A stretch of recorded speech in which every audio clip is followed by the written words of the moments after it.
Supercrack Estrella presenta. La relación de los ovnis con los grandes apagones. La NASA capturó en video a un misterioso orbe pasando por el Sol que generó teorías sobre ovnis. La NASA capturó en video a un misterioso orbe pasando por el Sol que generó teorías sobre ovnis. Durante la noche del pasado lunes 28 de abril, la Administración Nacional de Aeronáutica y el Espacio, más conocida como NASA, publicó un nuevo video del Sol en el que presuntamente logró capturar un orbe gigante pasando frente a la principal fuente de luz y calor para nuestro planeta Tierra, ubicada a unos 150 millones de kilómetros. Esto ocurrió el mismo día del apagón en España. Estos orbes o esferas traen de cabeza al mundo desde hace siglos. ¿Recordáis las esferas ovnis en diciembre del año pasado que trajeron de cabeza a los Estados Unidos? Aún no sabemos qué eran esas esferas, no hubo explicación. Recuerda que esas esferas influían sobre los aparatos eléctricos. Ahora sabemos que un orbe pasó por el Sol el mismo día del apagón en España, el 28 de abril de este 2025, pero si tiramos de historia nos encontramos con estas mismas esferas en el aeropuerto de Madrid en el 2020, 6 de noviembre. Drones provocan el cierre del aeropuerto de Madrid-Barajas.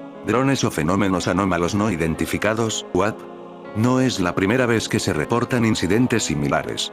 El 3 de febrero de 2020, dos pilotos comerciales que se hallaban en la aproximación final al aeropuerto de Madrid-Barajas reportaron la presencia de drones, lo que obligó a activar el RAID 0, es decir, el cierre del espacio aéreo de la capital de España.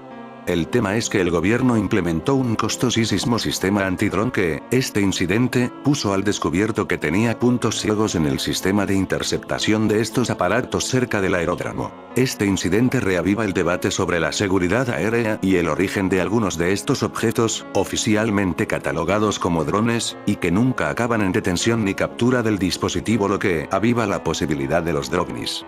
En diciembre de 2023, bases militares de Estados Unidos también enfrentaron enjambres de drones no identificados. Estos avistamientos fueron categorizados por algunos expertos como fenómenos anómalos no identificados, UAP, por sus siglas en inglés, un término usado para referirse a objetos aéreos cuya naturaleza no puede ser explicada fácilmente. La posibilidad de que el dron avistado este miércoles en Barajas pertenezca a esta categoría de drones es baja, pero hay que tenerla en cuenta. No es un tema de extraterrestres, sino de preguntarnos si estamos realmente ante drones civiles, empleados para actividades recreativas, o se trata de un tema de espionaje. Aunque incómodo para los pasajeros, el suceso resalta la importancia de la seguridad con la que operan los aeropuertos de gran envergadura como Adolfo Suárez, Madrid, Barajas. Para los controladores aéreos, la aparición de drones en los alrededores de las pistas supone un riesgo significativo, no solo para los vuelos comerciales, sino también para la seguridad de los equipos que operan en tierra. Así que el mismo día del apagón algo extraño pudo ver en el Sol. Me parece que las élites buscan que estemos entretenidos para no contar la verdad de lo que está ocurriendo. Las imágenes se viralizaron en las redes sociales, y algunos teóricos de la conspiración en las plataformas digitales aseguraron que el orbe gigante era un objeto volador no identificado, OVNI, debido a que, según su propia interpretación, el fenómeno aéreo se detuvo, flotó por un momento, se acercó al Sol y luego desapareció de la vista. Supongo que tendremos que conformarnos con no recibir ninguna respuesta y ver cómo esto se esconde debajo de la alfombra, al igual que los otros fenómenos anómalos no identificados tan obvios que vemos todos los días, publicó un usuario en X, quien incluso sugirió que el evento cósmico causó el apagón masivo en España. No obstante, trabajadores de la agencia del gobierno de Estados Unidos indicaron que las imágenes mostraban a la Luna eclipsando al Sol en un tránsito lunar visible únicamente desde el espacio. El 27 de abril, la Luna bloqueó el 23% del Sol en un eclipse parcial, visto únicamente por el Observatorio de Dinámica Solar, agregó la NASA. Misterioso orbe gigante captado por la NASA. Ante esta situación, la Oficina Nacional de Administración Atmosférica, NOAA, por sus siglas en inglés, la agencia científica de Estados Unidos encargada de estudiar y predecir los cambios en la atmósfera, el espacio y el Sol, aseguró que el video capturó a la Luna como una mancha en el encuadre, moviéndose frente al Sol ardiente. Asimismo, la NOAA afirmó que el Observatorio de Dinámica Solar de la NASA, un telescopio espacial lanzado el 11 de febrero del 2010 para estudiar al Sol, también muestra a la Luna como un orbe gigante muy brillante que viaja a altas velocidades por el espacio. Y es por esa razón que en algunas grabaciones podría generar confusión. Dadas las circunstancias, la agencia responsable del programa espacial civil en Estados Unidos explicó la diferencia entre un tránsito lunar y un eclipse solar, ya que, en lugar de observarse desde la Tierra, este ocurre cuando una nave, como el Observatorio de Dinámica Solar, captura a la Luna pasando frente a otro objeto que está observando. Durante estos eventos, la Luna aparece como un círculo que se mueve a través de la superficie brillante que está siendo monitoreada por el observatorio, una visión que a veces se ha confundido con un ovni cerca del Sol, argumentó la NASA, que reveló que durante el tránsito final de esta serie, la Luna cubrirá el 62% de la superficie solar. La NASA informó posteriormente que el Observatorio de Dinámica Solar ha estado observando al Sol durante 15 años ininterrumpidos, y que su misión es monitorear continuamente a la estrella más cercana a la Tierra, tomando imágenes y vídeos de alta resolución de su superficie y de su atmósfera, compuesta por hidrógeno y helio. El Observatorio de Dinámica Solar estudia toda la actividad del Sol, como las manchas solares, las erupciones solares y las eyecciones de masa coronal, (ME, por sus siglas en inglés), para poder ayudar a los científicos a comprender mejor cómo esta estrella afecta el clima espacial alrededor de la Tierra, concluyó la NASA en su sitio web oficial. Parece que los ovnis tienen fijación con el día 28 de abril en esta foto de archivo tomada el 28 de abril de 2020, esta imagen de captura de video cortesía del Departamento de Defensa de Estados Unidos.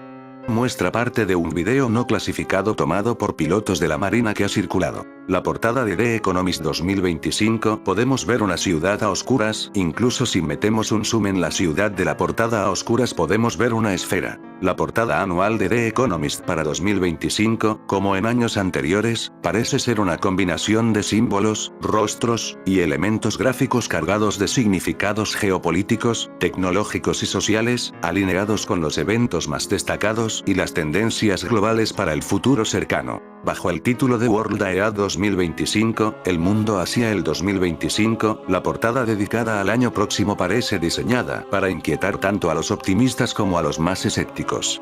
Con Saturno como protagonista, líderes mundiales, símbolos de relativos a lo nuclear y un puñado de crisis proyectadas, ¿qué nos están anunciando?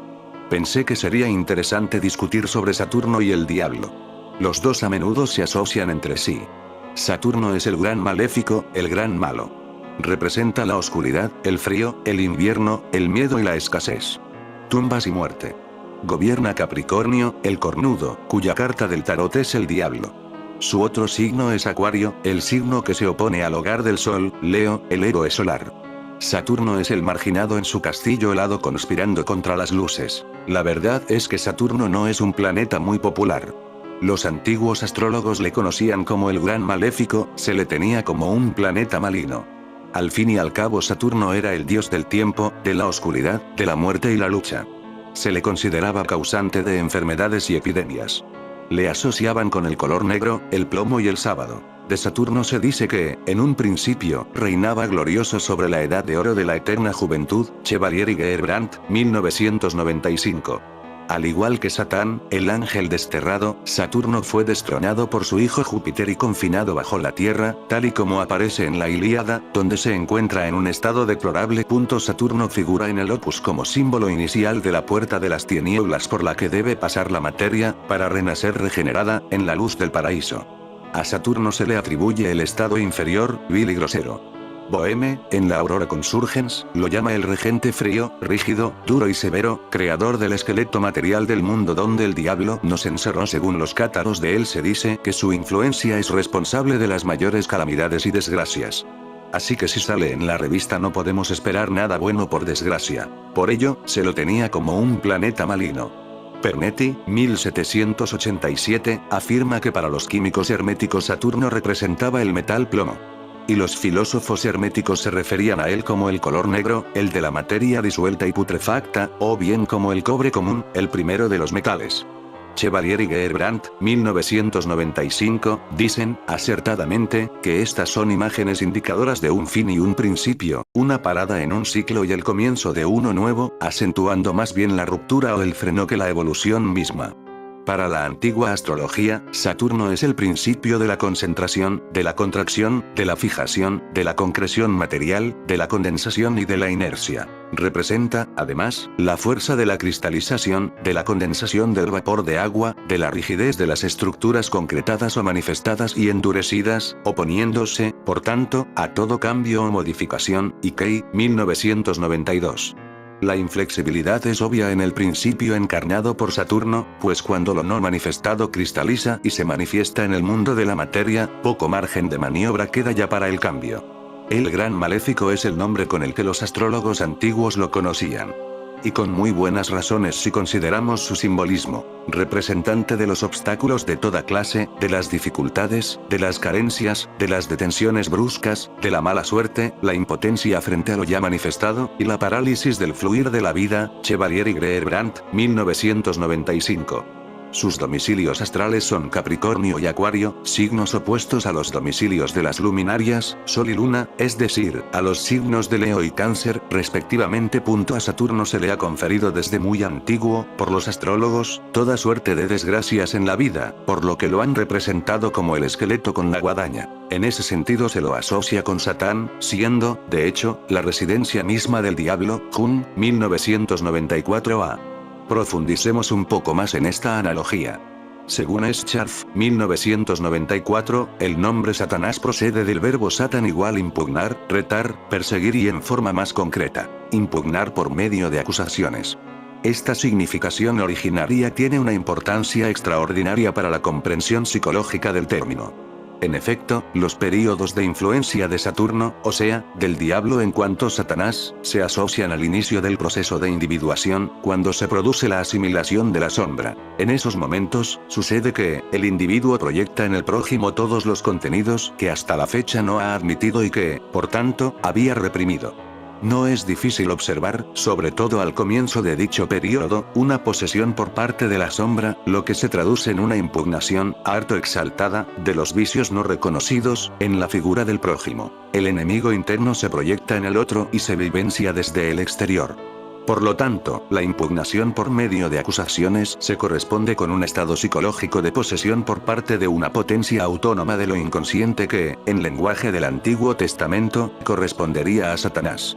Y resulta muy interesante el apunte que hace Scharf acerca del verbo Satan, cuando dice que en un sentido primitivo, significaba una persecución en forma de impedir la marcha hacia adelante, o sea, estorbar, oponer, impedir una intención.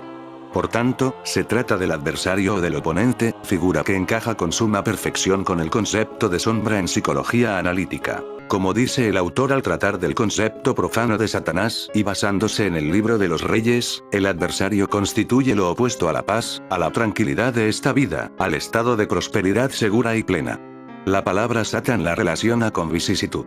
Y, más adelante, refiriéndose a 2 Samuel 6, 23, cuando los hijos de Sarbía le quieren impedir conceder la vida a Semei, condenada a perderla por un anatema de un antiguo rey, dice el pasaje permite suponer que aquí hay ya un concepto de enemigo, Satanás, interior, que se aplica simbólicamente a los hijos de Sarbía. Unos párrafos después, al referirse a 2 Samuel 19, 23, dice este pasaje excede también la confrontación concreta y expresa de Satanás como enemigo, en la medida en que lo confrontado se encuentra en el plano psíquico y se expresa con la imagen del enemigo exterior. El concepto profano de Satanás se transforma aquí en la imagen de una lucha interior. En el tarot, el símbolo de Satán expresa la combinación de los 4 elementos, agua, aire, tierra y fuego, en cuyo seno se desarrolla la existencia del hombre. En este punto, se asocia el hermafroditismo de Satán, la versión obscura del andrógino, Nichols, 1997. Satán es el reflejo de Dios, su otra cara, la imagen en el espejo y la contrapartida de la divinidad. El cometido de Satán o el diablo, como imagen arquetípica, es el reducir, simbólicamente, a la caída al espíritu. Desposeer al hombre de la gracia de Dios para someterlo a su dominio. Y así, en Japón, los espíritus diabólicos que poseen al hombre son jactanciosos y orgullosos. Chevalier y Greer-Brandt, 1995. Todo aquí evoca al infierno, en el que no existe distinción entre el hombre y el animal, entre la conciencia y lo inconsciente, pues están ligados, indiferenciados. Pero, así como el diablo es la figura despiadada y malvada que trasunta por entre las fisuras del entendimiento humano y provoca las más de las veces una inflación, Jun, 1997, traicionándolo y abocándolo a sus dominios, es la parodia de Dios, que como figura antropoide, representada en los sueños por la imagen de un negro primitivo o su equivalente racial, advierte de los peligros que corre aquel que utiliza las energías, por él conferidas, en favor del propio provecho. Y en este orden de ideas, Rijnberg, 1947, afirma: el que aspire al saber escondido, al poder oculto, debe permanecer en equilibrio como el prestidigitador, o mantener en jaque las tendencias opuestas del abismo, como el héroe sobre su carro, adquirir la paz interior como el eremita, o difundir a la manera altruista del ahorcado, vencedor de sus propios deseos, los beneficios de la ciencia, de lo contrario cae víctima de las corrientes fluidas desordenadas que ha evocado o proyectado, pero que no ha sabido dominar. Ante lo oculto es preciso renunciar a dominar, o resignarse a servir. Vencedor y vencido, uno no trata de igual a igual con las fuerzas de la nada. Fuerzas que resultan imprescindibles para el equilibrio de la naturaleza, humana y no humana. Solo Lucifer aporta luz y se convierte en el príncipe de las tinieblas. Este argumento enlaza con lo que señala Jun, 1994, al establecer la relación de Saturno con Mercurio. El propio demonio simboliza la iluminación superior a las normas habituales, que permite ver más lejos, como si se poseyera un telescopio especial, y con más seguridad. Autoriza a romper las normas de la pura racionalidad, en nombre de una luz trascendente que es tanto del orden del conocimiento como del destino. Agripa de Nitesheim dice de Saturno que es un gran señor, sabio y cauto, autor de la contemplación interior y continúa defensor y desvelador de misterios. Por tanto, Saturno tiene su aspecto positivo, como todo arquetipo. De esta suerte, su influencia confiere una profunda penetración, a fuerza de largos esfuerzos de reflexión, lo que se corresponde con la fidelidad a la propia naturaleza, al lumen natural, a la ejecución de la ciencia, a la renuncia a los bienes efímeros y al desapego por las cosas de este mundo, a la castidad y a la adopción de una actitud religiosa. Y esta última se consigue después de una ruptura y un desapego, comenzando por la separación del bebé de su madre tras el parto, pasando por la ruptura del cordón umbilical psicológico, en tanto que su desarrollo del ánima como función de desarrollo con lo inconsciente y, por ende, de la identificación inconsciente o participación mística con la madre real, de carne y hueso, por la proyección del ánima indiferenciada, lo que arrastra al individuo a una relación pueril con el sexo opuesto. Y, por supuesto, todos los sacrificios y renuncias que la vida misma impone. Este proceso aboca en una madurez psicológica, fruto de la liberación de las ataduras a nuestra animalidad, a las posesiones materiales o inmateriales. Se consigue, con ello, una libertad que denota la ruptura de las cadenas que nos apresan a una instintividad y a una pasión enceguecidas. En este mismo sentido, la parálisis de la progresión libidinosa simbolizada por Saturno, nos obliga a considerar el desarrollo espiritual, moral e intelectual. Este estado de parálisis y arrostramiento de lo que de más oscuro hay en la naturaleza humana, se relaciona con la primera fase de la obra alquimista, la ya referida Nigredo y, por tanto, con el inicio del proceso de individuación. En ese mismo sentido, Mayer dice que la piedra no se oculta en el oro saturnal, sino en la fase negra de la putrefacción, que se encuentra al comienzo del opus y está regida por Saturno. Y esa fase negra de la putrefacción se corresponde con la noche obscura del alma de los místicos. Período previo a la unión mística o unión de los contrarios. Sarsón, también conocido como Satanás de Saturno, es un juego arcade de disparos fijos de 1981 desarrollado y fabricado por SNK, y con licencia de Taito para su lanzamiento en Norteamérica.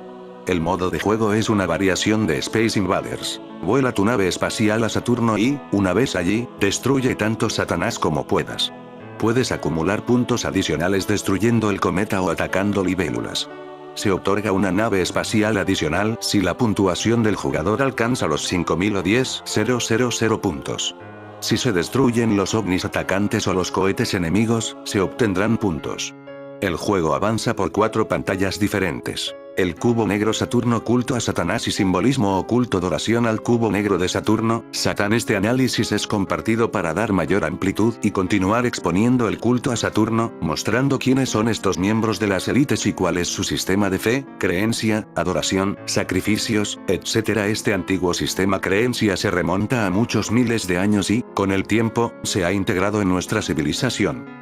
Nuestras leyes, la política, las religiones, los logotipos corporativos e incluso las vacaciones de Navidad se basan en este sistema satúrnico de fe. Las leyes corporativas, por las que muchos de los pueblos del mundo ahora están controlados, se originan en los druidas de Europa y las élites de la antigua Roma, que en realidad se llamaba la ciudad de Saturno. Estos antepasados élites se remontan a Fenicia, Canaán. Así que tenemos que volver a Fenicia, que hoy es Palestina, Israel, Líbano y Siria, para entender estas creencias demoníacas y lo que todo esto significa. Los fenicios adoraban a Saturno y lo llamaban bajo el título El. Hay muchos otros nombres para esta deidad y estos son Reman, Chiun, Moloch, Baal. El símbolo principal de Saturno es la estrella de Saturno o Sol Negro de Saturno, que hoy se llama falsamente la estrella de David. Todas las enciclopedias y obras de referencia antiguas se refieren a ella como la estrella de Saturno o Sol Negro de Saturno. La estrella de Saturno o Sol Negro de Saturno es una estrella de 6 puntas, con 6 mini triángulos y un hexagrama de 6 lados en su interior, lo que le da 3 seises. Contiene un hexagrama y hexagramas representados por él. Este símbolo se remonta al antiguo Egipto y a las civilizaciones sumerias que adoraban a Saturno. También vale la pena señalar que estos miembros de las élites demoníacos que hoy dirigen la NASA muestran sus imágenes de Saturno generadas por computadora, que es el sexto planeta, con un hexagrama en su polo norte. Es mi afirmación que el espacio exterior no existe, es un producto de este sistema de creencias de Saturno. La idea misma del sistema solar se basa en la Kabbalah, el misticismo judío. Aquí es donde la física cuántica moderna obtiene sus 10 dimensiones. De modo que todas nuestras construcciones teóricas modernas, del espacio exterior y otras dimensiones, se basan en un antiguo sistema creencia. Para mí es bastante obvio que ya sea que te refieras a los sumerios o las élites de hoy, una cosa que todos estos miembros de las élites tienen en común es que adoran las mentiras y esconden la verdad para controlar a las masas. El símbolo de Saturno es la estrella de Saturno o Sol Negro de Saturno, que se muestra arriba. Los cananeos fenicios se referían a Saturno como Eli. En consecuencia, cualquier persona que promoviera la adoración de él se llamaba anciano. Para convertirte en anciano tenías que ser elegido, por lo que tenían elecciones para ser elegidos y quienes fueron elevados en la sociedad y referidos como élites. En consecuencia, es todo dinero, es todo manipulación y explotación que sale de Fenicia a Canaán. Esto se remonta a los antiguos sistemas babilónicos sumerios de palabras y términos, símbolos y emblemas que se han utilizado para manipular a toda la humanidad. Así que estos sistemas antiguos y el uso de palabras y términos se han utilizado y todavía se utilizan para engañar y controlar a la sociedad, para perpetuar este sistema de esclavitud basado en la deuda de Saturno. Así que este sistema Saturno se origina en los sumerios, que adoraban a Saturno, luego encontró su camino a Egipto y luego a Fenicia. Es importante notar que todas estas culturas practicaban sacrificios rituales, lo cual ha continuado con los judíos talmúdicos, siendo atrapados constantemente sacrificando niños ritualmente en un holocausto a su dios Moloch/Baal, que son los nombres de Saturno. Este mal se continúa hoy a través de la masonería, que es un sistema de control utilizado para manipular la sociedad. Las élites son albañiles de alto nivel que todavía participan en el sacrificio ritual, muchas veces a través de eventos de bandera falsa. Quién sabe si quizás el apagón. Es importante volver a Fenicia, Canaán, porque esta civilización jugó un papel muy importante en la historia de estos miembros de las élites demoníacos. La misma palabra Canaán es una palabra fenicia que significa banqueros mercantes. Los fenicios establecieron un sistema de banca mercantil y sus símbolos y palabras fenicios cananeos se conectaron a sus sociedades bancarias. Esto fue en el Medio Oriente y luego a través de Grecia, finalmente a través de Roma, ciudad de Saturno, Britania y luego a los Estados Unidos llega un antiguo sistema mágico druídico, fenicio-canáneo, de finanzas, gobierno, leyes y educación. Todo nuestro sistema legal de hoy se basa en este sistema Saturno fraudulento y este sistema se ejecuta completamente a través del engaño.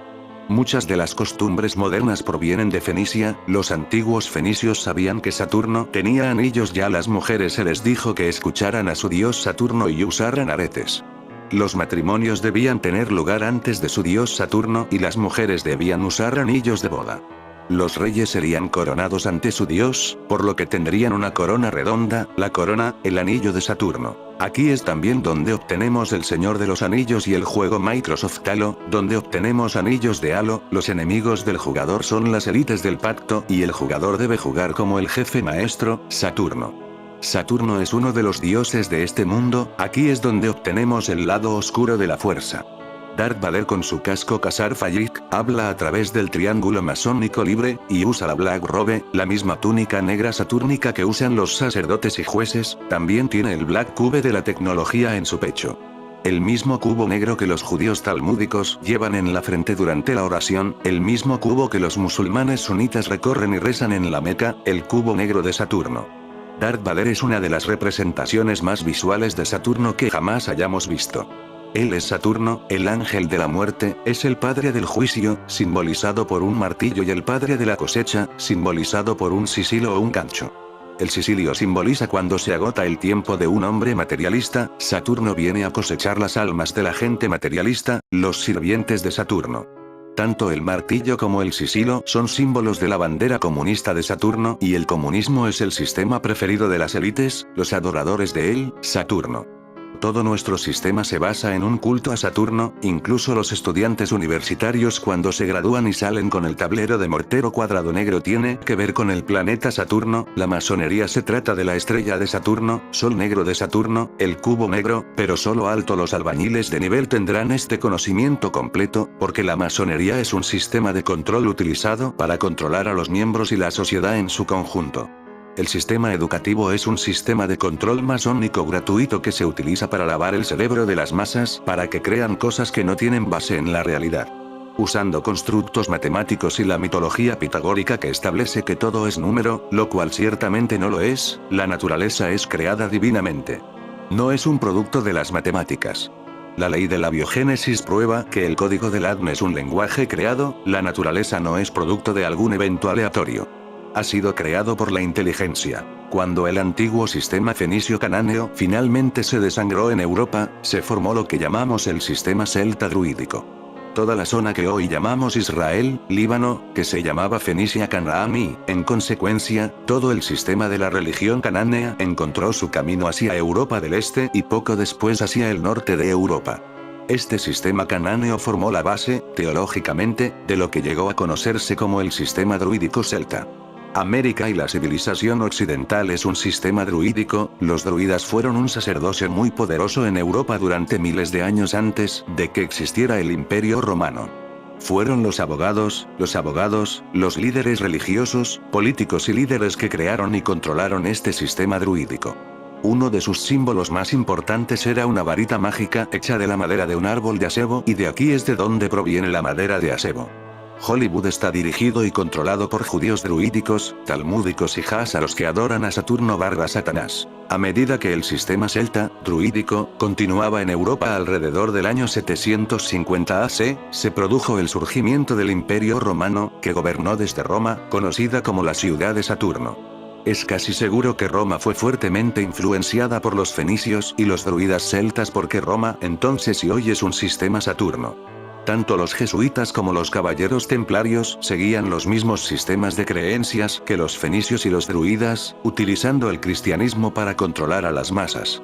Cuando cayó el Imperio Romano, alrededor del 476 después de Cristo, ya se había trasplantado en Gran Bretaña, comenzando alrededor del 100 después de Cristo, les tomó alrededor de 100 años emigrar allí. Todavía hay una ciudad en Inglaterra llamada Bath, que tiene los baños romanos originales del 100, 200 después de Cristo. Eligieron Gran Bretaña porque es una isla grande, les vendría bien intentar apoderarse de Europa. Ahora he tomado la línea de tiempo de este sistema de creencias Saturno desde Sumeria, Egipto, Fenicia, Canaán hasta los druidas celtas de Europa, y luego a Roma y la ciudad de Saturno. Ahora solo hay un grupo de personas que practicaba este mismo sistema de creencias maléficas talmúdicas, de adorar a él y practicar el sacrificio ritual, y este grupo era el Imperio Khazariano, cuya historia es la más oculta. Esta es también la civilización que vino después del Imperio Romano y fue el último gran imperio que controló gran parte de la Tierra. Lo que hoy llamamos Rusia estaba prácticamente controlado en su totalidad por el Imperio Házaro. Este imperio comenzó alrededor del año 100 después de Cristo, lo que significa que este imperio creció por primera vez en el momento en que el Imperio Romano estaba colapsando. El Imperio Házaro está estrechamente relacionado con los sumerios, allí la civilización se elevó rápidamente y alrededor del 450 después de Cristo atacaron Europa del Este y en el siglo VI tenían un enorme imperio comercial. Los Hazaros eran adoradores fálicos que, al igual que los sumerios, practicaban el sacrificio ritual y, aproximadamente en el siglo VIII, se convirtieron al judaísmo, el Talmud babilónico. La razón por la que la historia de Khazar está tan reprimida es porque estos son el linaje principal de élite que actualmente tiene el poder y han hecho todo lo posible para ocultar su verdadera historia. Estos son los mismos élites talmúdicos que están detrás de casi todas las guerras y del pueblo que creó ilegalmente el criminal Estado de Israel. Es mi afirmación y la de muchos otros que los Rothschilds, Bauers y Royals son de origen házaro, ashkenazi y sin duda ellos, junto con los jesuitas, adoran a él, Saturno y siguen el Talmud. Este grupo se reunió a principios de este siglo y formó un cabal. El centro financiero de este, se encuentra en la ciudad de Londres, centro financiero, la ciudad de Roma, Vaticano, centro espiritual, la ciudad de Washington D.C., centro militar. El gobierno de los Estados Unidos se convirtió en una corporación en 1869-71 y desde entonces ha sido controlado por fuentes externas. Solo hay 3 ciudades-estado en el mundo y todas tienen monumentos fálicos Khazar. En muchos casos ovni los testigos han reportado que al momento del encuentro cercano se produjo un corte de luz o una alteración en el funcionamiento de los aparatos electrónicos. Asimismo, la consecuencia de este tipo de interacciones no estaría limitada a incidentes aislados e individuales, sino que en algunas ocasiones los ovnis serían los responsables de apagones masivos en grandes ciudades. Al hablar del fenómeno ovni y su supuesto impacto sobre el tendido eléctrico de nuestro mundo, la primera imagen que entra en nuestra mente es la del confuso electricista Roy Neary, encarnado por Richard Dreyfuss, respondiendo a un apagón masivo en la ruralía estadounidense durante una de las mejores secuencias de encuentros cercanos del tercer tipo. Su misión averiguar las causas del apagón de parte de su empresa de servicio público se convierte en una experiencia de contacto que cambia su vida por completo. Pero la extraña relación que existe entre el cine y los apagones producidos por la presencia de aparatos desconocidos en nuestros cielos no acaba ahí. Mientras que miles de estadounidenses visitaban cines en todo el país para presenciar el espectáculo cinematográfico llamado Independence Day, un rodaje parecido a la Guerra de los Mundos en el cual una civilización extraterrestre intenta apoderarse de la Tierra, antes de ser derrotada por heroicos pilotos terrícolas, se estaba produciendo un incidente que resucitaba el incómodo espectro de los apagones ovni. El 2 de julio de 1996, algo desconocido consiguió incapacitar los sistemas de comunicación y de potencia a lo largo de una región de 11 estados de la Unión Americana, desde Montana hasta Nuevo México. La reacción en cadena tuvo como consecuencia alucinantes problemas de tránsito, obligó a los centros médicos y a los aeropuertos a activar sus plantas de emergencia, y dejó consternadas a millones de personas en un caluroso día de verano. Al día siguiente, los informes de prensa indicaron que el problema residió en 3 líneas de transmisión de 500 kilovoltios, siendo que cada una iba desde las centrales hidroeléctricas en la zona del noroeste hasta los estados del suroeste. Las autoridades manifestaron que las 3 líneas cayeron simultáneamente, pero no eran capaces de explicar lo sucedido. El resultado fue que más de una docena de centrales eléctricas quedaron fuera de línea, junto con 7 bombas en el acueducto del río Colorado. Un portavoz para Bonneville Power, empresa que administra el tendido eléctrico en el noroeste de los EE.U. señaló que el problema estaba en Rock Springs, Wyoming, donde 4 centrales de 500 megavatios repentinamente quedaron fuera de línea. 1,2 millones de personas en Nevada, el oeste de Oregón, el sur de Idaho y el estado de California quedaron sin suministro eléctrico. Joe Marshall de la Idaho Power Co. dijo en un cable de la Associated Press: probablemente fue una sobrecarga, o hubo alguna falla, pero nadie sabe a ciencia cierta lo que ocurrió. La revista Newsweek citó a un funcionario anónimo quien declaró: podemos decir que no fueron los ovnis, y creo que tampoco fue obra de los hackers. Pero la sospecha de que el fenómeno ovni pudo haber guardado alguna relación con el apagón no pudo eliminarse de la mente del público. Aunque no existen pruebas fehacientes que indiquen que el fenómeno haya sido la causa de los eventos, abundaron rumores en la internet en cuanto a actividad ovni en Coeur d'Alene, Idaho, lugar conocido por sus avistamientos, y en otros puntos del tendido eléctrico nacional. Tal vez aún haya algo de cierto en el viejo dicho de que aquellos que olvidan el pasado están condenados a repetirlo. El 9 de noviembre de 1965, 29 millones de almas en el noreste de los Estados Unidos y millones más en el Canadá quedaron hundidas en las tinieblas al ser afectada la electricidad por un fenómeno desconocido. A las 5:30 p.m. ese fatídico día, miles de aterrorizados neoyorquinos quedaron atrapados en los túneles de los trenes subterráneos, y dentro de los ascensores en el corazón de los rascacielos. 25 millones de personas pasaron aquella insólita noche en los recibidores de los hoteles de la ciudad, en bares, coches y museos. Ninguna instalación quedó ilesa, ni siquiera las bases militares. El apagón se expandió como una mancha de tinta, en cuestión de minutos, desde la región de Niágara Falls a las ciudades de Buffalo, Rochester, Utica y las comunidades más pequeñas a lo largo de los Grandes Lagos. Acto seguido, abarcó los estados de Pensilvania, Massachusetts, Connecticut, Nueva Hampshire y Vermont. En una nación hundida en el temor de la Guerra Fría, en donde el recuerdo de la crisis de los misiles en Cuba aún estaba fresco, se temió en un principio que el apagón presagiaba la hecatombe nuclear. Un piloto comercial exclamó que el acto de ver la oscuridad que reinaba en la tierra que sobrevolaba su avión le hizo pensar que había llegado el fin del mundo. Estaciones radiales operando con fuerza de respaldo consiguieron tranquilizar a la población, aunque algunas noticias hacían referencias a problemas sucedidos en el norte sin ofrecer nada concreto.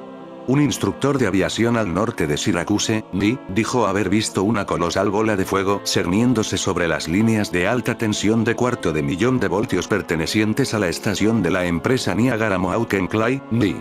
Precisamente en ese momento, los operarios en la zona de Nueva York registraron una masiva arremetida de potencia hacia el norte, tal vez atraída por la bola de fuego. Miles de testigos en las oscurecidas ciudades y comunidades rurales presenciaron esa tarde extrañas luces que surcaron el cielo impunemente. Otros dijeron haber visto bólidos balanceándose sobre las líneas de transmisión mientras que mudaban colores desde el azul al verde y al anaranjado. Una hora antes de la interrupción del flujo eléctrico, dos pilotos de aviación civil Harry Whittaker y George Croninger afirmaron haber visto dos interceptores de la Fuerza Aérea persiguiendo dos objetos desconocidos. La explicación oficial producida en aquel momento fue que la disyunción de un relé en la enorme central Sir Adam Bagnall 2, ubicada unas cuantas millas al norte de Niagara Falls, había producido el apagón. Según los expertos, la disyunción alegadamente sobrecargó las líneas en Estados Unidos y los detectores de carga no fueron capaces de funcionar según su diseño. Otro hecho que tampoco fue explicado satisfactoriamente. El noreste de los E.U. presa de la oscuridad, fue un tema que despertó el interés mundial. No puede decirse lo mismo de los apagones que sucedieron después. Semanas más tarde, Nuevo México, Texas y la República Mexicana quedarían a oscuras. El 3 de diciembre de 1965, Ciudad Juárez en México y las principales urbes del suroeste estadounidense fueron víctimas de apagones inesperados, mientras que Socorro, NM, la base aérea Oyomán, y el campo de misiles White Sands y otras instalaciones de interés estratégico quedaban inservibles. La culpa recayó sobre un par de unidades defectuosas en algún rincón de Nuevo México. Empero, testigos locales afirmaron haber visto un objeto resplandeciente sobre la central eléctrica. Discusiones en torno a las medidas que podrían tomarse contra los apagones causados por los ovnis se hicieron sentir justo después de los eventos. Milton L. Scott, un investigador de Filadelfia, hizo la siguiente recomendación. Podemos empezar por avisar a las empresas de servicio público del país sobre el peligro inminente de los apagones repentinos, y advertir a las centrales eléctricas que deben cerrar todos los interruptores dentro de su alcance si llegan a detectar una enorme sobretensión de procedencia desconocida desplazándose a lo largo de las líneas. El físico James McDonald, apasionado apologista de la existencia de los ovnis hasta su trágica muerte, no dudó en afirmar que la fuente del apagón eran los no identificados. Sudamérica también experimentaría apagones en masa, así como la gran oscuridad que arropó a Buenos Aires el 26 de diciembre de 1965. La mayor parte de la ciudad quedó a oscuras por espacio de 7 horas sin plantas de emergencia disponibles a los círculos oficiales. Como resultado, la falta de comunicación con las autoridades causó un pánico tremendo entre la población. Sin embargo, platíbulos capaces de chupar energía ya se habían dado a conocer en América del Sur años antes. Un resplandeciente ovni en forma de platillo voló pausadamente sobre la comunidad brasileña de Mojimirim en 1957, extinguiendo las luces a su paso. Los espectadores pudieron observar zonas completamente negras directamente debajo del trayecto del ovni y otras zonas adyacentes en donde la luz solo se había atenuado. La situación se normalizó justo después de que el platíbulo había abandonado la zona. El testimonio de un abducido. El oficial de patrulla Herbert Schirmer, el malhadado protagonista del secuestro ovni de Ashland, Nebraska en 1967, presuntamente fue combinado por uno de sus anfitriones alienígenas a asomarse por una ventanilla. El policía pudo ver que la nave espacial en la cual se encontraba había extendido una sonda sobre un cable de alta tensión. Se produjo un fogonazo breve y la sonda empezó a alimentarse de electricidad a partir del cable. Según contó Schirmer, los ovninautas le dijeron que tenían dificultades en almacenar electricidad y que el sobrante sería devuelto al cable de alta tensión. ¿Podría haber sido esta clase de operación la causal del gran apagón del noreste, así como de otras averías de origen desconocido? Más allá de las palabras, la portada sigue la estructura circular del año pasado. Las direcciones simbólicas y los colores inquietantes, rojo, negro, amarillo apagado, no son meros adornos. Estos elementos están diseñados para transmitir mensajes que apelan tanto al intelecto como al inconsciente colectivo. El especial presenta diversos temas representados de forma críptica y simbólica. Distinguimos códigos binarios y referencias astrológicas. En la portada no solo advertimos eventos concretos, sino que nos invita a interconectar crisis aparentemente dispares: guerra nuclear, pandemias, colapsos económicos y desastres naturales. Saturno, como figura central, arriba, añade una capa más de simbolismo. En la mitología clásica, el planeta de los anillos representa el límite, la cosecha de lo sembrado, incluso el sacrificio. Si las crisis actuales son las semillas, ¿qué se cosechará en 2025? La portada parece susurrar que este será un año de consecuencias inevitables, un nuevo ciclo marcado por restricciones, confinamientos y cambios estructurales. En contraposición a Saturno, parte inferior, distinguimos la figura de Jane Austen, que el próximo año celebra el 250 aniversario de su nacimiento. La escritora británica describió con precisión la sociedad rural georgiana y no tanto los cambios que estaba sufriendo con la llegada de la modernidad, la revolución industrial y sus repercusiones sociales, así como el colonialismo, las guerras napoleónicas y la extensión del Imperio Británico. Resulta extraño no ver referencias a la India o al conflicto de Oriente Medio. Ese inquietante triángulo de Israel, Gaza e Irán deberían ser elementos clave de 2025, como reconoce el propio editor, Tom Standage, en el interior de la publicación. En su editorial ofrece un decálogo que termina de esta guisa: con intentos de asesinato, walkie-talkies que explotan y cohetes gigantes que son capturados con palillos chinos, una lección de 2024 fue esperar lo increíble. ¿Qué cosas que suenan inverosímiles podrían suceder en 2025? Nuestra sección Comodines ofrece una selección de eventos a los que estar atentos, incluida una tormenta solar devastadora, el descubrimiento de textos antiguos perdidos e incluso otra pandemia global. Como asegura un cronista de la distopía en X, antes Twitter, en un interesante hilo, The Economist no es un vidente infalible y tiene su propia agenda de intereses. Y una tormenta solar no puede predecirse con tanta antelación, a no ser, claro está, que esa imposibilidad de predecirlas con suficiente antelación no sea cierta del todo, pero no seamos mal pensados. Simplemente, mantengamos los ojos bien abiertos. 2025 será movido. Las cartas sobre la mesa. Posibles eventos de 2025. 1. Tormentas solares y apagones globales. En efecto, como adelantaba Quasimodo en su hilo, una llamarada solar, asociada al continente americano, abre el círculo de crisis. La implicación es clara: la fragilidad de nuestras infraestructuras tecnológicas será puesta a prueba.